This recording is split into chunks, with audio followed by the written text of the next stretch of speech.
யாருக்கு இளம் வயதில் திருமணம், இதை பற்றி இன்றைக்கி பார்க்க போகிறோம். ஒரு ஜாதகத்தில் லக்னத்திற்கு 3ஆம் இடத்தில் கேது பகவான் இருந்தால்,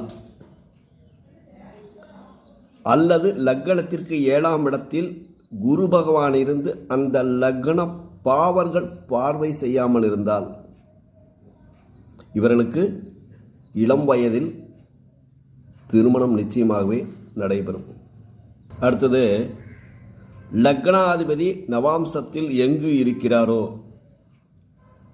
உங்களுடைய லக்னாதிபதி நவாம்சத்தில் எங்கே இருக்கிறாரோ அதற்கு 2ஆம் இடத்தில் குரு பகவான் வந்தாலும் திருமணம் நடைபெறும்.